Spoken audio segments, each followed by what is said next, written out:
Big breaking news చూస్తున్నాం. తెలంగాణలో April నెలలో 2 కొత్త రాజకీయ వేదికలు రాబోతున్నట్టు తెలుస్తుంది.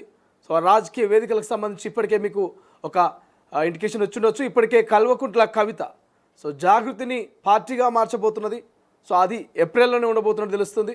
సో ఒకవేళ కల్వకుంట్ల కవిత కనుక పార్టీ పెడితే మరి ఎట్లా ఉండబోతుందని ఒక చర్చ జరుగుతున్న వేళ మరొక నేత మాజీ మంత్రి మోత్కుపల్లి నరసింహులు మాదిగ మహాశక్తి అనేటువంటి ఒక వేదికను తెలంగాణలో సిద్ధం చేయబోతుందని తెలుస్తుంది. ఈ 2 వేదికల మీద చర్చ జరుగుతుంది. ఈ వేదికలకు మరి ఎందుకు ఇంత ప్రాధాన్యత రాబోతుంది అనేది కూడా మనం డిస్కస్ చేసేటువంటి ప్రయత్నం చేద్దాం. ప్రధానంగా ఏప్రిల్ 5న మాదిగ మహాశక్తిని ఇక మాజీ మంత్రి మోత్కుపల్లి నరసింహులు ప్రారంభించబోతుంటే ఏప్రిల్ 25న కల్వకుంట్ల కవిత తన పార్టీ పేరు ఎజెండాను ప్రకటించబోతున్నట్టుగా తెలుస్తోంది. రైట్ నా ఒకసారి కల్వకుంట్ల కవితకు సంబంధించి అంటే ఆమె పార్టీకి సంబంధించి పార్టీలో ఉన్నటువంటి మరి కార్యకర్తలు నేతలు ఏం మాట్లాడుకుంటున్నారు, ఏం డిస్కషన్ చేయబోతున్నారు కూడా మనం చర్చించేటువంటి ప్రయత్నం చేద్దాం. ప్రధానంగా చాలా రోజుల నుంచి కల్వకుంట్ల కవితకు సంబంధించినటువంటి కొత్త పార్టీ మీద అయితే డిస్కషన్ జరుగుతోంది. కవిత పార్టీ పెట్టబోతుంది. పార్టీకి సంబంధించి సామాజిక తెలంగాణ అటువంటి కోణంలో ఆమె డెసిషన్ తీసుకోబోతున్నట్టుగా అయితే చర్చ జరుగుతుంది. అయితే ఆడబిడ్డ పార్టీ పెడితే ఎలా ఉంటుందో చూస్తారంటూ కూడా కవిత చెప్పకని చెప్తుంది. అదే రోజు పార్టీ పేరు ఏదైతే ఏప్రిల్ 25న కొత్త పార్టీ పేరు ఎజెండా ప్రకటిస్తామని చెప్తుంది. రాష్ట్రంలో ప్రాంతీయ పార్టీ లేదు, ఇక తెలంగాణ జాగృతి ప్రజల ఇంటి పార్టీ కాబోతున్నట్టు యువత మహిళా ఉద్యమకారులకు ఇది పెద్దపీట వేయబోతుందని చెప్తూ కవిత చెప్తోంది. అయితే రాష్ట్రం వచ్చి 12 ఏళ్ళు దాటిన నీళ్లు నిధులు నియామకాలు సాధించుకోలేకపోయామంటూ కల్వకుంట్ల కవిత చెప్తుంది. ఇక కొత్త పార్టీ రాష్ట్ర భవిష్యత్తుకు దారిదీపంలా ఉంటుందంటూ కూడా ఆమె చెప్తోంది. అయితే పార్టీకి సంబంధించి కార్యకర్తల నుంచి కూడా సో పార్టీ కనుక వస్తే ఖచ్చితంగా కొత్త వాళ్ళకు అవకాశాలు రాబోతున్నాయి, కొత్త వాళ్ళు ఎలివేట్ కాబోతున్నారు, ఉద్యమకారులు యువత మహిళలకు అధిక ప్రాధాన్యత దొక్కబోతుంది ఈ యొక్క కల్వకుంట్ల కవిత పెట్టబోయేటువంటి కొత్త పార్టీలు అంటూ కూడా చర్చ జరుగుతుంది. అయితే తెలంగాణ జాగృతి ఇక రాజకీయ పార్టీగా మారబోతున్నట్టు కూడా చర్చ జరుగుతుంది. సంస్థ చీఫ్ కల్వకుంట్ల కవిత ప్రకటించారు. ఏప్రిల్ 25న పార్టీ పేరు ఎజెండాను ప్రకటిస్తామంటూ ఆమె చెప్పుకొచ్చారు. అయితే తెలంగాణ రాష్ట్ర భవిష్యత్తు మార్చే దారి దీపంలా తమ పార్టీ ఉండబోతున్నట్టు పేర్కొంటుంది. ఇక కుల మతాలకు అతీతంగా సర్వజనుల్లో కొత్త వెలుగులు నింపేలా సర్వోదయ తెలంగాణ కోసం పార్టీ పనిచేస్తుందంటూ ఆమె చెప్పుకొచ్చారు. శుక్రవారం నిజామాబాద్ జాగృతి ఆఫీస్లో ఆమె మీడియాతో మాట్లాడారు. ఇక ఇప్పుడు తెలంగాణలో ప్రాంతీయ పార్టీ లేదు, టీఆర్ఎస్ బీఆర్ఎస్గా మారి రాష్ట్రాన్ని వదిలేసింది. తెలంగాణ సోయి లేక ప్రజలు ఆదరణ కోల్పోయింది. ఆ లోటును భర్తీ చేస్తూ స్టేట్లోనే ప్రజలందరి ఇంటి పార్టీని ఏర్పాటు చేయబోతున్నాం. మేము పూర్తి స్వతంత్రంగా పనిచేస్తాం. కొత్త పార్టీ పెట్టబోతున్నట్లు తెలియగానే కొందరు ఇక బీ టీం పుకార్లు సృష్టిస్తున్నట్టు కవిత చెప్తుంది. అయితే తెలంగాణలో పక్కా మాదే నెంబర్ 1 పార్టీ అవుతుందంటూ కళ్ళబొల్లి మాటలు అబద్ధాలను ఇక స్థానం ఇవ్వమంటూ మా ఎజెండా పూర్తి ప్రాక్టికల్గా ప్రజల ఆమోదం పొందేలా ఉంటుంది. 12 ఏళ్ల తెలంగాణలో ఇప్పటికీ నీళ్లు నిధులు నియామకాలు పూర్తిగా సాధించలేదని, ఇక 10 ఏళ్ల బీఆర్ఎస్తో సహా 2 ఏళ్ల కాంగ్రెస్ పాలనలో మౌలిక వసతుల కోసం పోరాడాల్సిన దుస్థితి ఉందంటూ వాపోయారు. ఇప్పటికీ బస్సు ప్రమాదాలు, కుక్క కాట్లు, ఇక మక్క కొనుగోలు సెంటర్ల ఏర్పాటు వంటి అనేకమైనటువంటి సమస్యలు ప్రభుత్వంపై డిమాండ్స్ ఉంచాం. ఇక తమ పార్టీ పూర్తి ఫోకస్ రాష్ట్ర ప్రయోజనాలపైన ప్రజల శ్రేయస్ పైన ఉండబోతున్నట్టు కల్వకుంట్ల కవిత చెప్తోంది. అయితే ఎజెండా రూపకల్పనకు ఇప్పటికే 50 కమిటీలు వేసినాం, మేధావులతో చర్చలు జరిపినాం, ప్రజల నుంచి సూచనలు తీసుకోవడానికి వాట్సాప్ నెంబర్ అందుబాటులో పెడుతున్నాం. ఇన్నాళ్ళు మగవాళ్ళు పార్టీలు పెడితే చూశారు, ఆడబిడ్డగా నేను పెట్టబోయే పార్టీ ఎలా ఉంటుందో చూస్తారు. శ్రీరాముడిని స్ఫూర్తిగా తీసుకొని 9వ రోజున పార్టీ ఏర్పాటు ప్రకటన చేస్తున్నా అంటూ కవిత చెప్పుకొచ్చారు. ఇక తాను ముహూర్తాలు నమ్ముతానని, కాశీకి వెళ్ళి శివుడికి అభిషేకం పూర్తి చేశాక పార్టీ పేరు ఎజెండా అన్నీ 25న ప్రకటిస్తారంటూ చెప్పుకొచ్చింది. అప్పటి వరకు రాష్ట్రంలోని అభ్యుదయ సామాజిక తెలంగాణ కాంక్షించే మేధావులతో చర్చలు జరుపుతానని, పార్టీ ఆవిర్భావ సభ గొప్పగా ఉండబోతుందన్నారు. తాను అమితంగా ఇష్టపడే ప్రొఫెసర్ జయశంకర్ సార్ పేరుతో పాటు పలు ఉద్యమకారుల పేర్లను స్మరిస్తూ సభా వేదిక ఏర్పాటు చేస్తానంటూ కూడా కల్వకుంట్ల కవిత చెప్పుకొచ్చినటువంటి పరిస్థితి.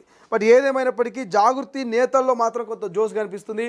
జాగృతి నేత యాదగిరితో కూడా మనం మాట్లాడేటువంటి ప్రయత్నం చేద్దాం. కల్వకుంట్ల కవిత కొత్త పార్టీ మీద చాలా ఆశలు పెట్టుకున్నారు. ప్రధానంగా జాగృతి కార్యకర్తలు గంపడి ఆశలతో ఉన్నారు. పార్టీ ప్రజల్లోకి ఎప్పుడు వస్తుందని తహతహలాడుతున్నారు. రైట్ నౌ ఒకసారి యాదగిరి గారితో మాట్లాడే ప్రయత్నం చేద్దాం. తొలి వెలుగుతో మాట్లాడడానికి సిద్ధంగా ఉన్నారు ఫోన్ లైన్లో.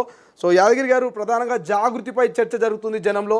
సో జాగృతితో ఎలా ముందుకు వెళ్ళబోతున్నారు? సో జాగృతి మీద మీ కార్యకర్తలుగా నాయకులుగా మీరు ఏ నమ్మకం పెట్టుకున్నారు? ఖచ్చితంగా జాగృతిని తెలంగాణ ప్రజలు ఆశీర్వదిస్తారు, ఆదరిస్తారు. ఎందుకంటే ఈ తెలంగాణ రాష్ట్రంలో ఎన్ని పార్టీలు వచ్చినా పేదోడికి ప్రజల ఆకాంక్షను బట్టి పనిచేస్తున్న ఏ రాజకీయ పార్టీ లేదు. ఏ రాజకీయ పార్టీ ఇచ్చినా కానీ ఇచ్చిన హామీలు నెరవేర్చిన దాఖలాలు గిట్ల లేవు. కాబట్టి ఖచ్చితంగా ఈ రాష్ట్రంలో కొత్త పార్టీకి స్కోప్ ఉంది. అది సామాజిక తెలంగాణ, మరియు ఉద్యమకారులకు పెద్దపీట, అమరవీరుల కుటుంబాలకు పెద్దపీట, ముఖ్యంగా యువతకు పెద్దపీట వేసే ఉద్దేశంతో వస్తున్న రాజకీయ పార్టీ. కాబట్టి ఖచ్చితంగా తెలంగాణ ప్రజలు ఆదరిస్తారని అనుకుంటున్నాను. రైట్. అంటే పదవులకు సంబంధించి ప్రధానంగా మహిళలకు, యువతకు, ఉద్యమకారులకు పదవులు ఉండబోతున్నాయనే చర్చ జరుగుతున్నది. సో సామాజిక తెలంగాణ అనేటువంటి అంశంతో కల్వకుంట్ల కవిత ఒక ఆడబిడ్డ పార్టీ పెడితే ఎట్లుంటుందో చూపిస్తా అంటూ కూడా ఆమె సవాల్ విసిరింది. సో మీకు నమ్మకం కలుగుతున్నదా భవిష్యత్తులో మహిళలకు, యువతకు ఖచ్చితంగా భరోసా ఉంటుంది ఈ పార్టీలో అని? ఖచ్చితంగా భరోసా ఉంది, ఖచ్చితంగా నమ్మకం ఉంది. ఎందుకంటే ఇప్పుడు బీసీ రిజర్వేషన్ల మీద మొట్టమొదటిగా గుర్తెత్తినటువంటి నాయకురాలు కవితక్క. 42% రిజర్వేషన్ అడిగింది. మొట్టమొదటిగా తెలంగాణ జాగృతి ఆధ్వర్యంలో ధర్నాలు, మరి అదేవిధంగా ప్రతి జిల్లాలలో రౌండ్ టేబుల్ సమావేశాలు ఏర్పరచడం జరిగింది. మరి అదేవిధంగా సామాజిక న్యాయం కోణంలోనే తెలంగాణ జాగృతి పదవులు ఇట్లున్నాయి. మహిళ సేమ్ టైం మహిళలకు ఇట్లా మహిళా బిల్లు మీ అందరూ తెలుసు, ఢిల్లీలో జంతర్ మంతర్ దగ్గర ధర్నా చేయడము, 33% రిజర్వేషన్ ఆమె పాత్ర ఇట్లా ఎంతో ఉంది. మరి ఖచ్చితంగా ఒక మహిళగా మహిళా రిజర్వేషన్లు సాధించుట్లో ఆమె కీలక పాత్ర వహించింది. రేపు రాబోయే తరంలో ఇట్లా మహిళలకు పెద్దపీట ఇట్లా ఉంటాయి తెలంగాణ జాగృతి పార్టీలో. అంటే ఏప్రిల్ 25న ముహూర్తం ఫిక్స్ అయినట్టు తెలుస్తుంది. 25న ఎజెండాను ప్రకటించబోతున్నట్టుగా చర్చ జరుగుతుంది. అంటే ఏమైనా ఊహించుకుంటున్నారా కార్యకర్తగా మీరు, జాగృతి నేతగా ఎట్లుండబోతుంది ఏంటి 25న అనేటువంటి ఒక పండగ వాతావరణాన్ని ఏమైనా ఊహించుకుంటున్నారా? ఏప్రిల్ 25 తారీఖు నాడు మునీరాబాద్ లో ఆర్టీఆ ఫంక్షన్ హాల్లో పెద్ద ఎత్తున తెలంగాణ జాగృతి రాజకీయ పార్టీగా ఆవిర్భవిస్తుంది.